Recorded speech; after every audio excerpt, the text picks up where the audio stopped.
Estamos de volta. Buscamos algumas informações que podem contextualizar o mercado de crédito rural. Vamos ver esses gráficos. Financiamento à agricultura empresarial em bilhões de reais. Nós estamos crescendo a partir de 2003, 2004 até o ano de 2010, 2011, ano a ano crescendo. O que explica, nesse último momento, um crescimento tão grande do financiamento aos agricultores do país? É evidente, né, Celso, que a agricultura brasileira, não só pelo seu alto poder de produção, acho que o Brasil tem evoluído em genética, o Brasil tem ano a ano crescido muito mais até a nível de produção do que em área plantada, mas o Brasil está prestes a atingir montantes aí de 170 bilhões de toneladas de produção de grãos. E em decorrência desse aumento de volume de produção, necessariamente se aumenta cada vez mais a necessidade dos recursos de financiamento ao produtor rural. Claro, a área agrícola está se expandindo muito no centro-oeste, no norte, no sul da Bahia. Este crescimento tem a ver com essas áreas novas também? É evidente que este crescimento ele está atrelado ao crescimento em parte da área plantada e em parte no crescimento do volume de produção, uma vez que cada vez mais a indústria agrícola demanda tecnologia, demanda insumos, e esse é o custo de financiamento, é o valor do investimento necessário, que neste meio tem aquisição de máquinas e equipamentos, que o Brasil a cada ano vem colocando um número maior de máquinas, a própria produção vinculada à indústria de máquinas e equipamentos demonstra este crescimento. Na sua opinião, 100 bilhões de reais é um número suficiente para dar conta da demanda nacional por crédito? Olha, nos montantes que a gente verifica, a gente, cada ano, você tem uma necessidade crescente e vai se chegar uma vez que esses recursos podem até não serem suficientes e isso se buscam alternativas até através de outros instrumentos de financiamento que ainda nós temos um grande volume calcado dos recursos à vista captado pelos bancos. É verdade. Isso também andou no último momento crescendo, não é? E com o crescimento de depósito, é evidente que também a obrigatoriedade de aplicação, ela anda junto com esse volume. Claro. Nós temos aqui os valores de custeio. 2010, 2011 representou 75,6%, enquanto os investimentos representaram 18% e as linhas especiais de crédito 6,4%. Queria lhe fazer a pergunta, houve de fato um grande crescimento para custeio e comercialização e há um crescimento mais, digamos, moroso no que tange a investimentos, né? Alguma explicação específica para isso? O investimento, ele acaba sendo um processo de mais longo prazo, porque uma máquina, em tese, você adquire produtor rural lá, ao adquirir um equipamento, tem equipamento que chega à vida útil de 10 anos, claro, plenamente em condições de funcionamento.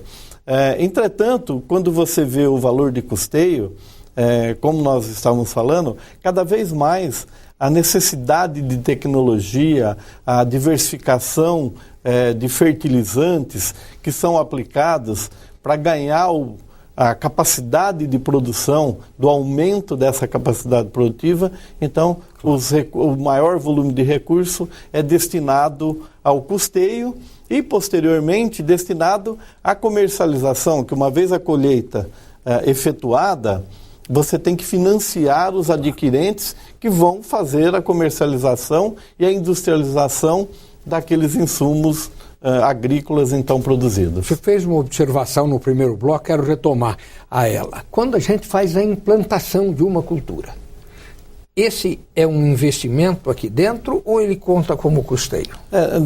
Nas culturas permanentes, que é o caso da laranja, café, é o caso do café, você pode financiar através de uma operação de investimento. Sim.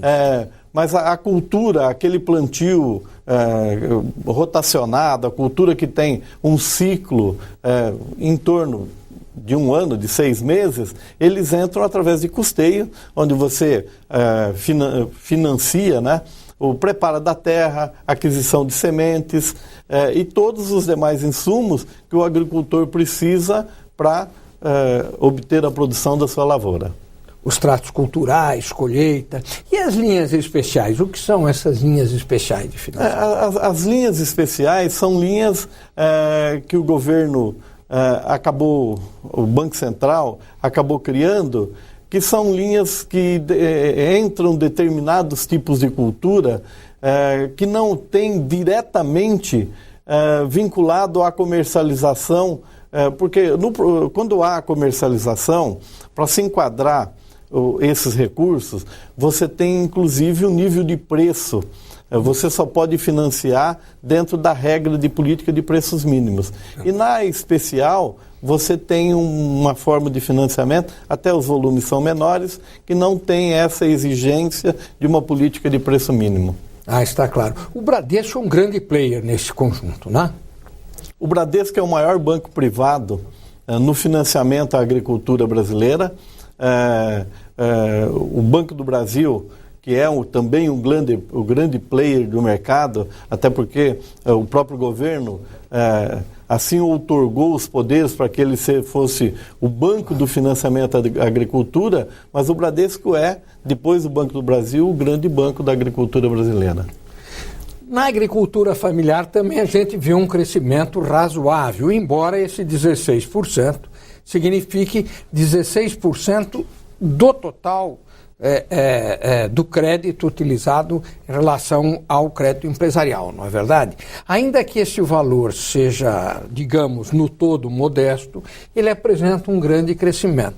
E, evidentemente, isso deve estar muito relacionado a programas sociais, assistenciais do governo. Eu diria, a partir do governo Lula, as linhas do PRONAF, que são linhas destinadas à agricultura familiar, elas cresceram de uma maneira bastante acentuada, e isso justifica-se pelo gráfico.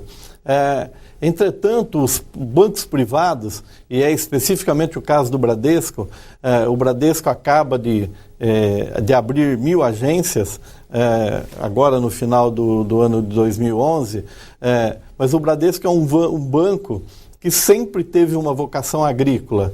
Entretanto, este nível de produtor, nós praticamente não atingimos. Claro.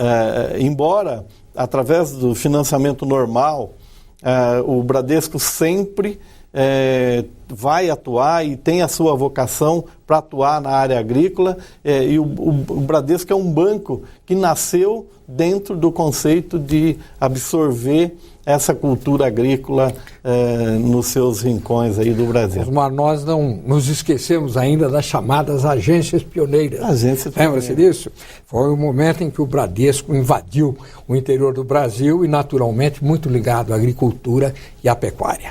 O próximo bloco, vamos ter orientações e dicas para quem tem interesse e procura obter créditos rurais. Voltamos já.